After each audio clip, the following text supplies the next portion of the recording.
মধ্যে বলেন ইয়া আইয়ুহাল্লাযীনা আমানু তাকুল্লাহা হাক্কা তুকাতিহি ওয়া লা তামুতুন্না ইল্লা ওয়া আনতুম মুসলিমুন।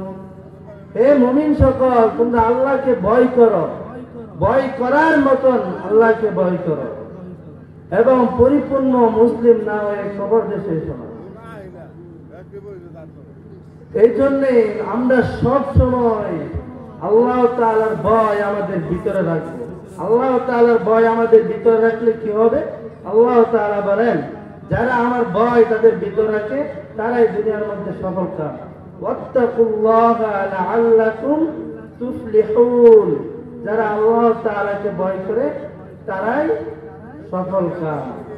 আর যারা আল্লাহ তাআলাকে আরেকটা আয়াতের মধ্যে বলেন, যারা আল্লাহ তাআলাকে ভয় করে ওয়াত্তাকুল্লাহা ওয়া'লামু আন্নাল্লাহা মা'আল মুত্তাকিন। যারা আল্লাহ তাআলাকে ভয় করে আল্লাহ তাআলা তাদের সাথে আছেন। যারা আল্লাহ তাআলাকে ভয় করে আল্লাহ তাআলা তাদের সাথে আছেন। আল্লাহ তাআলাকে যারা ভয় করে আল্লাহ তাআলা আরেক আয়াতের মধ্যে বলেন, আম্মা মান খাফা মাকামা রাব্বিহি ওয়া নাহান নাফসা আনিল হাওয়া ফাইন্নাল জান্নাতা হিয়াল মাওয়া। যারা আমার ভয়ে আল্লাহ তাআলা ভয়ে যারা নিজের নফসকে গুনাহ থেকে বাঁচিয়ে রাখে আল্লাহ তাআলা তাদেরকে জান্নাতুল মাওয়া দান করবেন। আল্লাহ তাআলা বলেন, লিমান খাফা মাকামা রাব্বিহি জান্নাতান।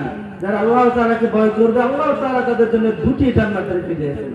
কয়টি জান্নাত রেখে দিয়েছেন?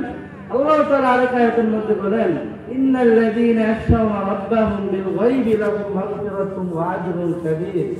যারা আল্লাহ তাআলাকে না দেখে ভয় করে আল্লাহ তাআলা তাদের জন্য বড় পুরস্কার রেখে দিয়েছেন। এজন্য আমরা সব সময় আল্লাহ তাআলার ভয় আমার ভিতর রাখবো।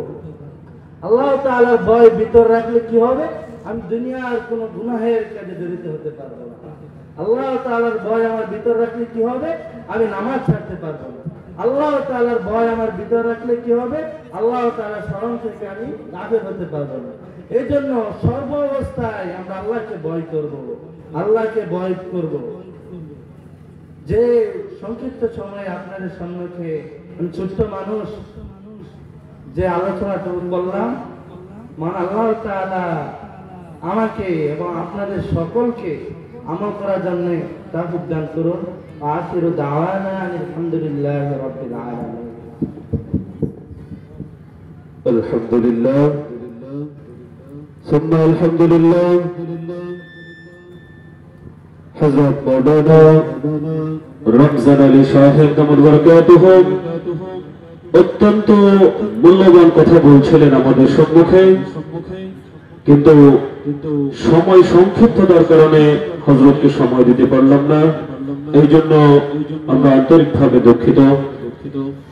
সম্মানিত উপস্থিতি, ইতিমধ্যেই আমাদের মাঝে এসে উপস্থিত হয়েছেন আজকের এই মাহফিলের সম্মানিত শ্রদ্ধাভাজন